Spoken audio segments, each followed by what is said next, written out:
പക്ഷെ 4 മണിക്കൂറാണ് പിണറായി വിജയൻ വിമാനത്താവളത്തിൽ കുടുങ്ങിപ്പോയത്. അലഞ്ഞു തിരിഞ്ഞ് നടന്നിട്ട് ഒരു മനുഷ്യർ പോലും പിണറായി വിജയന്റെ അടുത്തേക്ക് വന്നിട്ടില്ലെന്നാണ് പറയുന്നത്. പഴയ വിജയൻ, അതായത് ചന്ദ്രനെയും ഇന്ദ്രനെയും ഒന്നും ഭയമില്ലാത്ത ഊരിപ്പിടിച്ച വാളിനിടയിലൂടെ സഞ്ചരിച്ച വിജയനായിരുന്നെങ്കിൽ ഇന്നലെ തന്നെ എയർപോർട്ട് കത്തിച്ചേനെ. പക്ഷെ ഇപ്പൊ പഴയ വിജയനല്ല. ഒന്ന് മകളുടെ പ്രശ്നത്തിൽ തകർന്ന് തരിപ്പണമായിരിക്കുന്നു. മറ്റൊന്ന് പാർട്ടിയെ 10 കൊല്ലം നയിച്ച് പാർട്ടിയെ ഇല്ലാതാക്കി ദയനീയമായ തോൽവിയിൽ 99 നിന്ന് 35 എത്തിച്ച് നിർത്തിയിരിക്കുന്നു. പറയുന്നത് പാർട്ടിയിൽ ആരും കേൾക്കാത്ത രീതിയിലായി.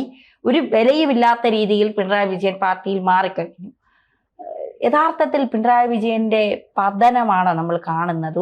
ഒരു ഏകാധിപതിയുടെ പതനം, ഹിറ്റ്ലറിന്റെയൊക്കെ നമ്മൾ കാണുന്നത് പോലെയൊക്കെയാണ്.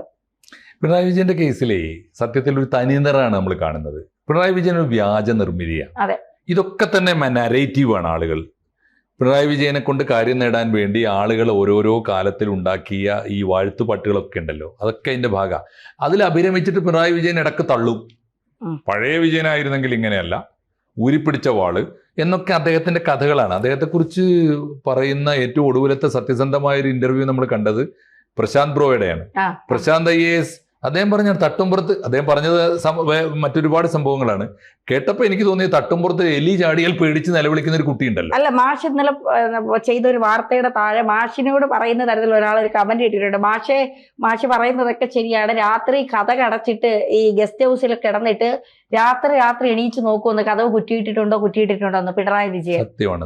ഒരാൾ കമന്റ് ഇട്ടിട്ടുള്ള മാഷിനോട് പറയും. ഞാനതെടുത്ത് സൂക്ഷിച്ചു വെച്ചിട്ടുണ്ട് മാഷിനെ എന്ന് കാണിക്കാനായി. ആണല്ലേ, അത് വാസ്തവമാണെന്നേ. പിണറായി വിജയനെ നേർക്കുനേരെ അറിയാവുന്നവർക്കൊക്കെ അറിയാവുന്ന ഒന്നാമത്തെ കാര്യം, സ്വന്തം വീട്ടിൽ നിന്ന് പുറത്തിറങ്ങാൻ, പിണറായി അങ്ങാടിയിലൂടെ നടക്കാൻ പോലും ഈ പറയുന്ന ഒന്നുകിൽ ഒരു കാലത്ത് ഗുണ്ടകൾ, അല്ലെങ്കിൽ ഇപ്പോൾ സെക്യൂരിറ്റി, അതില്ലെങ്കിൽ പുറത്തിറങ്ങാൻ ധൈര്യമില്ലാത്ത ഒരു മഹാഭീരുവിന്റെ പേരാണ്. പിന്നെ ഇദ്ദേഹത്തിന്റെ ത്യാഗത്തിന്റെ കണക്കെന്താ? ത്യാഗത്തിന്റെ കണക്ക് അടിയന്തരാവസ്ഥ കാലത്ത് രാജ്യത്ത് ഏത് CPM-കാരൻ പ്രകടനം നടത്തി, CPM-കാരെന്നല്ല, മനുഷ്യാവകാശങ്ങളൊക്കെ ലംഘിക്കപ്പെടുന്ന ഒരു കാലമാണല്ലോ. അപ്പോൾ അടിയന്തരാവസ്ഥ കാലത്ത് ആര് പ്രകടനം നടത്തിയാലും നേതാവിനെ കൊണ്ടുപോയി അകത്തിടും. അപ്പോൾ അദ്ദേഹത്തിന് ഭീകരമായ മർദ്ദനമേറ്റു. കാരണം സ്വാഭാവികമായിട്ടും കരുണാകരന്റെ പോലീസാണ്. പിണറായി വിജയനെ കിട്ടിയപ്പോൾ രണ്ട് ചവിട്ട് അധികം കൊടുത്തിട്ടുണ്ടാവും. അത് രാഷ്ട്രീയമായൊരാക്കം, അല്ലാതെ എന്ത് ത്യാഗത്തിന്റെ കണക്കാണ്? ഏത് ത്യാഗത്തിന്റെ കണക്ക്? ആലോചിച്ച് നോക്കൂ. കണ്ണൂരിലെ ഏതെങ്കിലും ഒരു നേതാവ് ഇപ്പോ ഈ പാർട്ടിയിലേക്ക് സ്വന്തം ത്യാഗം കൊണ്ട്, സമരം കൊണ്ട്, സഹനം കൊണ്ട്, മനുഷ്യസ്നേഹം കൊണ്ട് 4 പേരെ പാർട്ടിയിലേക്ക് കൊണ്ടുവന്ന പാരമ്പര്യം ഇപ്പോഴുള്ള ഏതെങ്കിലും നേതാവിനുണ്ടോ? അവിടെ വല്ല പാർട്ടി ഉണ്ടാക്കിയത് AKG ആണല്ലോ. AKG ഉണ്ടാക്കി വെച്ച പാർട്ടിയിൽ തള്ളിക്കേറി വന്ന് പല വഴിക്ക്, കുറുക്കു വഴിക്കും വളഞ്ഞ വഴിക്കും ഒക്കെ വന്ന് ലീഡർഷിപ്പിൽ എത്തിയ ആളുകളാണ്. നമ്മളിതിനെ വ്യക്തിപരമായിട്ടല്ല, അത്തരത്തിൽ ഒന്നും സ്വന്തമായ ഒരു കോൺട്രിബ്യൂഷനും, സ്വന്തമായ ഒരു ധീരതയും, സ്വന്തമായൊരു പോരാട്ടവും, സ്വന്തമായി പോരാടുന്നവൻ ഗുണ്ടകളെ നയിക്കുമോ? ഗുണ്ടായിസത്തെ, രാഷ്ട്രീയമായി വിയോജിപ്പുള്ള ഒരാൾ, പാർട്ടിക്കകത്തോ പുറത്തോ വിയോജിപ്പ് പറഞ്ഞ ഒരാളെ കൊല്ലാൻ ഗുണ്ടാ സംഘത്തെ നിയമിക്കുമോ? നേരെ ചൊവ്വേ ചിന്തിക്കുന്നവൻ. അപ്പോ പിണറായി വിജയൻ ഒരു വ്യാജ നിർമ്മിതിയാണ്. അത് അദ്ദേഹത്തിന് മാത്രമാണ് ബോധ്യപ്പെടാത്തത്. പക്ഷേ കൂടെ ഇരിക്കുന്നവർക്കൊക്കെ അറിയാം ഇത് ഇത്രയേ ഉള്ളൂ, ഇതൊരു കള്ളനാണയമാണ്. ഇത് ഞങ്ങൾക്ക് തൽക്കാലം ഞങ്ങൾക്ക് ഇദ്ദേഹത്തെ കൊണ്ട് കാര്യം ആവശ്യമുണ്ട്. അതുകൊണ്ട് മാർഗം കളി കളിക്കും, തിരുവാതിര കളി കളിക്കും, കാരണഭൂതനെ കുറിച്ച് പാട്ടുപാടും, കവിത ചൊല്ലുന്ന മഹാകവികളുണ്ടാവും. അവർക്കൊക്കെ അറിയാം ഈ പറഞ്ഞ എല്ലാവരും പിണറായി വിജയന്റെ മുമ്പിൽ നിന്ന് അധികാരത്തിന്റെ കാര്യങ്ങൾ നേടാനാണ്. അതുകൊണ്ട് പിണറായി വിജയൻ സാധാരണഗതിയിൽ കഴിഞ്ഞ 10 കൊല്ലമായിട്ട് അധികാരത്തിലെത്തുമ്പോൾ, അധികാരത്തിലിരുന്ന കാലത്ത് അദ്ദേഹത്തിന് ഡൽഹി യാത്രകൾ നമ്മൾ കണ്ടതാണ്. എന്തുകൊണ്ടാണ് നമുക്ക് കാണേണ്ടി വന്നത്? കാണാൻ മാത്രം ചുക്കുണ്ടായിട്ടല്ല. ഒരു മുഖ്യമന്ത്രിക്ക് ഡൽഹി പോകേണ്ട ആവശ്യം വന്നാൽ അദ്ദേഹം പോകും. പക്ഷെ എന്തുകൊണ്ടാണ് വാർത്തയാവുന്നത്? ഒന്നാമത്തെ കാര്യം, മാധ്യമങ്ങൾ അദ്ദേഹത്തിന് പിന്നാലെ കൂടും. എന്തിനാ? എന്തെങ്കിലും വായിൽ നിന്ന് ഒരു വിവരക്കേടോ, ഒരു മോശം നോട്ടമോ, ഗോപാലകൃഷ്ണ എന്നൊക്കെ പറഞ്ഞ് മാതൃഭൂമി പത്രാധിപരെയാണ് വിളിച്ചത് എന്നൊക്കെ പറഞ്ഞുകൊണ്ട് എന്തെങ്കിലും ഒരു മണ്ടത്തരം, എന്തെങ്കിലും ഒരു ധിക്കാരം ആ വായിൽ നിന്ന് വീണ് കിട്ടും. അതൊരു നെഗറ്റീവ് വാർത്തയാണ്. അതുകൊണ്ട് മാധ്യമങ്ങൾ പിന്നാലെ നടക്കും. എന്തുകൊണ്ടാണ് വാർത്തയാവുന്നത്? മുഖ്യമന്ത്രി എന്ന അധികാര പദവിയിൽ ഇരിക്കുന്നത് കൊണ്ടാണ്. അതുകൊണ്ട് മീഡിയ ഇപ്പോൾ അദ്ദേഹത്തെ ശ്രദ്ധിക്കാതെയായി. 2, അദ്ദേഹം എന്തിനാ പോയത്? പോളിറ്റ് ബ്യൂറോ യോഗത്തിനാണ്. പോളിറ്റ് ബ്യൂറോ യോഗത്തിൽ പണ്ട് ഏറ്റവും പ്രധാനപ്പെട്ട മെമ്പർ ആരാണ്? പിണറായി വിജയനാണ്. എന്തുകൊണ്ട്? പോളിറ്റ് ബ്യൂറോയുടെ യജമാനാണ് പിണറായി വിജയൻ. കാരണം എന്താ? ഇന്ത്യയിലെ ഏത് സംസ്ഥാനത്താണോ പാർട്ടിക്ക് അധികാരമുള്ളത് അവിടുന്ന് കൊടുക്കുന്ന അവിടുന്ന് കൊടുക്കുന്ന പണം കൊണ്ടാണ്, സംഭാവന കൊണ്ടാണ്, അവിടുന്ന് സംഘടിപ്പിച്ചു കൊടുക്കുന്ന ഫണ്ട് കൊണ്ടാണ് പോളിറ്റ് ബ്യൂറോ ചെലവ് നടത്തി പോകുന്നത്. കാരണം ഡൽഹിയിൽ ഒരു ആഫീസ് നടത്തിക്കൊണ്ടുപോകുക ചെറിയ പണിയല്ല. ആ ആഫീസ് ഇത്രയും കാലം CPM പോറ്റി വളർത്തിയിട്ട്, പാർട്ടി ഫണ്ട് കൊണ്ട് പോറ്റി വളർത്തിയിട്ട് ഇന്ത്യക്കോ പാർട്ടിക്കോ എന്തെങ്കിലും ഗുണമുണ്ടായോ എന്ന് ആർക്കും അറിഞ്ഞൂടാ. പക്ഷേ അവിടെ പിണറായി വിജയൻ ചെല്ലുമ്പോൾ, കാരണം എന്താ, ബംഗാൾ ഉള്ള കാലത്ത് ബംഗാളിൽ നിന്ന് വലിയ വരുമാനം വരുമായിരുന്നു, പിന്നെ ത്രിപുരയിൽ നിന്ന് കുറച്ച് വരുമായിരുന്നു. ഇപ്പോൾ ഒന്നുമില്ല. കഴിഞ്ഞ 10 കൊല്ലമായിട്ട് കേരളം മാത്രമാണ് ഫണ്ട് കൊടുത്തിരുന്നത്. അതുകൊണ്ട് പിണറായി വിജയന്റെ കൂലിക്കാരും പിണറായി വിജയന്റെ സേവകരുമായിരുന്നു പോളിറ്റ് ബ്യൂറോ. അദ്ദേഹമാണ് ആരെ പുറത്താക്കണം അകത്താക്കണം ഒക്കെ തീരുമാനിച്ചത്. സാക്ഷാൽ VS അച്യുതാനന്ദൻ പോലും പുറത്താകുന്ന അങ്ങനെയാണ്. ഇപ്പോഴത്തെ ചിത്രം അതല്ല. ഈ ഒടുവിലത്തെ പോളിറ്റ് ബ്യൂറോക്ക് എന്നപ്പോൾ എന്താ സ്ഥിതി? ഒടുവിലത്തെ പോളിറ്റ് ബ്യൂറോ എന്തിനാ പോയത്? എന്തായിരുന്നു അജണ്ട? കേരളം എങ്ങനെ തോറ്റു? ആ അജണ്ടയിൽ ആദ്യം തീരുമാനിച്ചത് എന്താ? ആദ്യം തീരുമാനിച്ചത് ഇതിൽ 2 പ്രധാനപ്പെട്ട കക്ഷികൾ ഈ പോളിറ്റ് ബ്യൂറോ അംഗങ്ങളാണ്. അവരാണ് പ്രതികൾ. ആരൊക്കെ? പിണറായി വിജയനും MV ഗോവിന്ദനും. അവർ പറയുന്നത് മുഖവിലക്ക് എടുക്കേണ്ടതില്ല എന്നാണ് ആദ്യത്തെ തീരുമാനം. ചരിത്രത്തിൽ ആദ്യമായിരിക്കും പിണറായി വിജയൻ പറയുന്നതിന് ചെവി കൊടുക്കേണ്ടതില്ല എന്ന് തീരുമാനിക്കുന്ന ഒരു പോളിറ്റ് ബ്യൂറോ യോഗം. അവിടെ തിരിച്ചു വരിക ഈ സാധു. പണ്ടായിരുന്നെങ്കിൽ പോളിറ്റ് ബ്യൂറോയ്ക്ക് കയറി ചെല്ലുമ്പോൾ ഫോട്ടോ, പിന്നിന്ന് ഫോട്ടോ, മുന്നിന്ന് ഫോട്ടോ. ഇപ്പൊ ദയനീയമായിട്ട് ഇറങ്ങി വന്നു. ഇനി ഡൽഹി പോകുമ്പോൾ, ഡൽഹിയിൽ അദ്ദേഹം എപ്പോൾ ചെന്നിറങ്ങിയാലും കുറച്ചുപേരെങ്കിലും സാധുക്കൾ, അനുയായികൾ ലാൽ സലാം ലാൽ സലാം ലാൽ സലാം സഖാവേ എന്ന് മുദ്രാവാക്യം വിളിക്കേണ്ടായിരുന്നു. ഇപ്പൊ ആ മുദ്രാവാക്യം തന്നെ ആളുകൾ മറന്നുപോയി. ഇദ്ദേഹത്തെ കാണാൻ ആരുമില്ല. കാരണം അദ്ദേഹം തോറ്റു എന്നുള്ളതുകൊണ്ട് മാത്രമല്ല, അദ്ദേഹത്തെ കൊണ്ടാണ് തോറ്റത്, അദ്ദേഹമാണ് പാർട്ടിയെ നശിപ്പിച്ചത്, തോൽപ്പിച്ചത് എന്ന ചിത്രം ഇന്ത്യ ദേശവ്യാപകമായി ആളുകളുടെ മനസ്സിലുണ്ട്. ഒരാളും അദ്ദേഹത്തെ മുദ്രാവാക്യത്തോടെ സ്വീകരിക്കാൻ ചെന്നില്ല എന്ന് പറഞ്ഞാൽ പാർട്ടിക്കാരില്ല. 2, അദ്ദേഹം ഡൽഹി ചെല്ലുമ്പോഴൊക്കെ അദ്ദേഹത്തിന്റെ കൂടെ ആശ്രിതന്മാർ കുറേ പേര് ചെല്ലും. ഇനി ഉണ്ടാവും തോന്നണ്ട. അന്നുണ്ടായിരുന്നു 10 കൊല്ലം. എന്താ കാരണം? അധികാരമാണ് ചെല്ലുന്നത്. ഒരുപാട് കാര്യങ്ങൾ, അധികാര ദല്ലാളുമാര്, പവർ ബ്രോക്കേഴ്സ് ഉണ്ടായിരുന്നു, വലിയ ഉദ്യോഗസ്ഥന്മാർ അവരുടെ കാര്യം നേടാനുണ്ടായിരുന്നു, വലിയ ബിസിനസ്സുകാർ അവർക്ക് പലതും നേടാനുണ്ടായിരുന്നു. മുഖ്യമന്ത്രിയെ ഉപയോഗിക്കുമായിരുന്നു ഇവരൊക്കെ. അവരൊന്നും ഇല്ല ഇപ്പോൾ. അവരില്ല. 3ാമത്തെ ഒരു കൂട്ടര്, കേരള ഹൗസ് എന്ന് പറഞ്ഞാൽ കേരള ഗവൺമെന്റിന്റെ സ്ഥാപന. അവിടെ IAS പദവിയിലൊക്കെയുള്ള വലിയ ഉദ്യോഗസ്ഥന്മാരുണ്ട്. പിണറായി വിജയൻ വരുന്നു എന്ന് കേട്ടാൽ അവർക്ക് പിന്നെ പണി പിണറായി വിജയൻ പോകുന്നത് വരെ അവരെ അദ്ദേഹത്തെ പിന്തുടരാനേ നേരമുള്ളൂ. ഇപ്പൊ കേരള ഹൗസുകാരും തിരിഞ്ഞു നോക്കിയില്ല. എന്തിനു തിരിഞ്ഞു നോക്കണം? കേരള ഗവൺമെന്റ് സ്ഥാപനമാണ് കേരള ഹൗസ്. ഗവൺമെന്റ് മാറിയിരിക്കുന്നു. പിന്നെ പിണറായി വിജയനെ എന്തിനു സേവിക്കണം? പിണറായി വിജയൻ പോകുന്നവരെ കൂടെ നടക്കുമായിരുന്നു കേരള ഹൗസിലെ ഉദ്യോഗസ്ഥന്മാർ. അവരില്ല.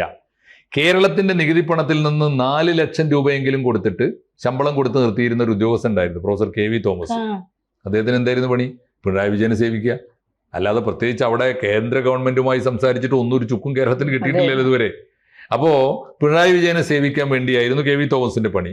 അതിനിപ്പോ KV തോമസ് മാഷും ഇല്ല. KV തോമസ് മാഷും ഇപ്പോൾ വിജയിനെ ആരെയാണ് സേവിക്കേണ്ടതെന്ന് ആലോചിച്ചുകൊണ്ടിരിക്കുകയാണ്.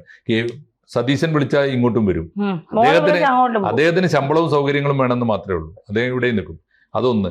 വേറൊന്ന്, പിണറായി വിജയന്റെ സ്റ്റാഫിൽ എന്തുമാത്രം ഉദ്യോഗസ്ഥരായിരുന്നു. അവരിൽ വലിയൊരു ശതമാനം മുഖ്യമന്ത്രി അയക്കുമ്പോൾ കൂടെ പോകാം. കാരണം മുഖ്യമന്ത്രിയുടെ കൂടെ എത്ര പേര് പോയാലും മുഴുവൻ ചെലവും സർക്കാർ വഹിക്കും. ഇപ്പൊ പ്രതിപക്ഷ നേതാവ് പോളിറ്റ് ബ്യൂറോ യോഗത്തിന് പോയാൽ ആരാ ചെലവ് വഹിക്കുക? അതുകൊണ്ട് ആരും ഉദ്യോഗസ്ഥന്മാരും കൂടെ പോകാനില്ല. കേരള ഹൗസിലെ ഉദ്യോഗസ്ഥന്മാരും തിരിഞ്ഞു നോക്കിയില്ല. ആകെ ഒരു സെക്രട്ടറിയെ, പ്രതിപക്ഷ നേതാവിന്റെ സെക്രട്ടറി മാത്രമാണ് കൂടെ പോയത്. സെക്രട്ടറി ഇപ്പോൾ മുഖ്യമന്ത്രി വന്നാൽ ഇനി അവസാനത്തെ ഒരു കൂട്ടരുണ്ട്. ഇൻഡിഗോ വിമാനത്തിലാണ് അദ്ദേഹത്തിന് പോകേണ്ടത്. ഇൻഡിഗോ വിമാനക്കാർ എപ്പോഴും സ്വകാര്യ വിമാന കമ്പനിയാണ്. ഒരു സംസ്ഥാനത്തിന്റെ മുഖ്യമന്ത്രി എന്ന നിലയിൽ എപ്പോഴും അദ്ദേഹത്തോട് മാത്രമല്ല എല്ലാവർക്കും പരിഗണന കൊടുക്കും. പ്രത്യേകിച്ച് കണ്ണൂരിലെ CPM നേതാക്കളോട് വല്ലാത്ത പരിഗണന അവർ കൊടുക്കും. അതെ, വലിയ പരിഗണന കൊടുത്തതിന്റെ ഗുണവും ദോഷവും നമ്മൾ വലിയ ബഹുമാനാണ്. പക്ഷെ വേറൊരു കാര്യമുണ്ട്, വലിയ അസൈൻമെന്റ് കൊടുക്കുമായിരുന്നു അത്രേ ഇൻഡിഗോ. പിണറായി വിജയൻ വരുന്നുണ്ട്, ടിക്കറ്റ് ബുക്ക് ചെയ്തിരിക്കുന്നു എന്ന് കണ്ടാൽ ഉടനെ ഇത്രാം തീയതി ഇന്ന സമയത്ത് വരും എന്ന് വെച്ചാൽ ഇന്നലെ അദ്ദേഹത്തിന്റെ ഉച്ചയ്ക്ക് 2:50 പോകേണ്ട വിമാനമാണ്. ഇപ്പോൾ ഈ ഡൊമസ്റ്റിക് എയർലൈൻ ആകുമ്പോൾ 1 മണിക്കൂർ മുമ്പേ എത്തണം. മുഖ്യമന്ത്രിയാണെങ്കിൽ അവരിങ്ങനെ പറയൂ അത്രേ, 2:50 പോകുന്ന വിമാനത്തിൽ 2:45 2:40 വന്നാലും കയറ്റിക്കൊള്ളണം. വെച്ചാൽ നിങ്ങൾ സീറ്റ് കൃത്യമായി വരും. കാരണം അദ്ദേഹം വരുമല്ലോ. അതിനു വേണ്ടി നോക്കി നിൽക്കാനും സ്വീകരിക്കാനും കൊണ്ടുപോകാനും ലോഞ്ചിലിരുത്താനും ബോർഡിംഗ് പാസ് കയ്യിൽ കൊണ്ടു കൊടുക്കാനും ഒക്കെ ആളുകൾ സീറ്റിൽ അദ്ദേഹം ഇരുന്ന് സീറ്റ് ബെൽറ്റ് ഇട്ട് കൊടുക്കുന്നവരെ കൂടെ നിൽക്കുമായിരുന്നു ഇൻഡിഗോക്കാർ. ഇത്തവണ ഇൻഡിഗോക്കാരും തിരിഞ്ഞു നോക്കിയില്ല. പിണറായി വിജയൻ സീറ്റ് നമ്പർ എത്ര ഉണ്ട്? ഫസ്റ്റ് ക്ലാസ്സിൽ സീറ്റൊക്കെ ഉണ്ട്, വന്നോട്ടെ, വന്നാൽ കയറിയായിരിക്കാം, വിമാനം പോകുമ്പോൾ ആള് സീറ്റിലുണ്ടെങ്കിൽ കൊണ്ടുപോകും എന്ന നിലപാട് അവരെടുത്തു. ഫലത്തിൽ എന്താ സംഭവിച്ചത്? 2:50 വിമാനത്തിൽ 2 മണിക്കെങ്കിലും അദ്ദേഹം ചെന്നിട്ടുണ്ടാവുമല്ലോ. അദ്ദേഹം സെക്രട്ടറിയും പോയിട്ട് ലോഞ്ചിലിരുന്നു. പിന്നെ ലോഞ്ചിലിരുന്നാൽ അവിടുത്തെ അദ്ദേഹത്തിന്റെ തീർച്ചയായിട്ടും അദ്ദേഹം ഒരുപാട് അസുഖങ്ങളുള്ള ഒരാളാണ്. അത് സമ്മതിക്കാത്ത CPM മാത്രമേ ഉള്ളൂ. ഇവിടെ ചികിത്സിച്ചാൽ മാറാത്ത രോഗമുണ്ടല്ലോ അദ്ദേഹത്തിന്, അതുകൊണ്ടല്ലേ അമേരിക്കയിലേക്ക് ഇടക്കിടക്ക് പോകുന്നത്. അപ്പോൾ രോഗങ്ങളുടെ ഒരു ഒരു ഒരു സമുച്ചയമാണ് പിണറായി വിജയൻ. അവിടെ കിടന്ന് മയങ്ങുകയോ ഇരിങ്ങുകയൊക്കെ ചെയ്തിട്ടുണ്ടാവും. വിമാനം അതിൻ്റെ വഴിക്ക് പോയി. കൃത്യം 2:50 വിമാനം. ഇനി ഒരാൾ വരാനുണ്ടല്ലോ. പണ്ട് കേരളത്തിലെ മുഖ്യമന്ത്രിയായി ഞങ്ങൾ വലിയ പരിചരണം കൊടുത്ത ആളാണല്ലോ എന്നൊന്നും ഇൻഡിഗോ വിചാരിച്ചില്ല. പിണറായി വിജയൻ വന്നില്ലല്ലേ, വേണ്ട പോവാം. വിമാനം വിട്ടുപോയി. പോയി കഴിഞ്ഞിട്ടാണ് എപ്പോഴോ ഇയാളെ ഉണരുന്നത്. അയ്യോ വിമാനം അത് പോയല്ലേ സാറേ, ആളുകൾ പറഞ്ഞു. ഈ സെക്രട്ടറി എവിടെ പോയി എന്ന് അറിഞ്ഞൂടാ. എന്തായാലും വിമാനം അതിൻ്റെ വഴിക്ക് പോയി. ഇൻഡിഗോക്കാർ മൈൻഡ് ചെയ്തില്ല. പിന്നെ അവിടെ ആലോചിക്കുകയാണ്, ഇനി എന്താ വഴി, ഇനിയിപ്പോൾ ഏതാ വിമാനം എന്ന് ആലോചിച്ച് നോക്കുമ്പോഴാണ് അറിയുന്നത് ഇനി അടുത്ത ഇൻഡിഗോ വിമാനം ഉള്ളത് കണ്ണൂർക്കാണ്. അത് രാത്രി 7:50, 5 മണിക്കൂർ കുത്തിയിരിക്കണം. അവിടെ ഇരുന്നു സാധു. ഒരു പണിയില്ല, ഒരു പണിയില്ല, ആരും ബുദ്ധിമുട്ടിക്കാനുമില്ല. പിന്നെ അവിടെ കിടന്ന് മയങ്ങിയിട്ടുണ്ടാവും. കാരണം അവിടെ ഇരുന്ന് വല്ലതും പുസ്തകം വായിക്കുന്ന സ്വഭാവമൊന്നും ഇദ്ദേഹത്തിന് അബദ്ധത്തിൽ പോലും ഇല്ലല്ലോ. അതുകൊണ്ട് എന്ത് ചെയ്തു എന്ന് അറിഞ്ഞുകൂടാ. സംസാരിക്കാനും കൂടെ നിന്നാനും വാഴ്ത്താനും പാട്ടുപാടി കൊടുക്കാനും ഒന്നും ആരും ഉണ്ടായിരുന്നില്ല. 5 മണിക്കൂർ അവിടെ കുത്തിയിരുന്ന് കണ്ണൂർക്കുള്ള വിമാനത്തിൽ അദ്ദേഹം കയറി പോകേണ്ടി വന്നു എന്നാണ് ചിത്രം. ഇപ്പം എന്തായാലും കേരള ഗവൺമെൻറ് അതിൽ കാണിക്കേണ്ട ഒരു മര്യാദ കാണിച്ചിട്ടുണ്ട്. സതീശന് അടിയന്തരമായിട്ട് എന്താ അങ്ങനെ സംഭവിച്ചത്? കേരളത്തിന്റെ പ്രതിപക്ഷ നേതാവ് ക്യാബിനറ്റ് റാങ്കുള്ള ഒരാളാണല്ലോ. അദ്ദേഹം വന്നപ്പോൾ നിങ്ങൾ എന്താ ഇത്ര അവഗണിക്കണേ? ഏത് പിണറായി വിജയൻ ആവട്ടെ, അത്ര അവഗണിക്കാൻ പാടുണ്ടോ? പ്രതിപക്ഷ നേതാവിന്റെ ഒരു പരിഗണന അദ്ദേഹത്തിന് കൊടുക്കണ്ടേന്ന് ചോദിച്ചുകൊണ്ട് അടിയന്തരമായി കേരള ഹൗസിൽ യോഗം വിളിച്ചിട്ടുണ്ട്. കേരള ഹൗസിൽ യോഗം വിളിച്ചിട്ട് ഉദ്യോഗസ്ഥന്മാരുടെ പേരിൽ കർശനമായ നടപടി എടുക്കുന്നൊക്കെ അദ്ദേഹം പറയുന്നില്ല. അത് സതീശൻ കാണിക്കേണ്ട മര്യാദ. പക്ഷേ അതേ മര്യാദ മുഖ്യമന്ത്രിയായിരുന്ന കാലത്ത് ജനങ്ങളോട് അദ്ദേഹം കാണിച്ച രക്ഷാപ്രവർത്തനം നന്നായിട്ട് മലയാളിക്ക് നന്നായിട്ട് അറിയാവുന്നതുകൊണ്ട് ഭാഷ എത്ര പൊങ്ങി പറഞ്ഞാലും സമ്മാനം വാങ്ങാൻ താഴെ വരണം. ഒന്ന്. രണ്ടാമതൊരു കാര്യം, ഇത് അദ്ദേഹത്തിനല്ല പാഠമാകേണ്ടത്. അദ്ദേഹത്തിന് ഈ ഒരു പാഠവും പഠിക്കാൻ പോകുന്നില്ല. അദ്ദേഹം ഒരു കാലത്ത് ഒരു പാഠവും പഠിച്ചിട്ടില്ല, ഇനിയും പഠിക്കാൻ പോകുന്നില്ല. അദ്ദേഹത്തിന്റെ പാർട്ടിക്കാർ വല്ലതും പഠിച്ചാൽ നന്നായി. അദ്ദേഹത്തിന്റെ പാർട്ടിയിലും പുറത്തുമുള്ള നേതാക്കന്മാർ പഠിക്കേണ്ട ഒരു പാഠമാണിത്. അധികാരമുള്ള കാലത്ത് അതിൽ ഭ്രമിച്ചു പോകരുത്.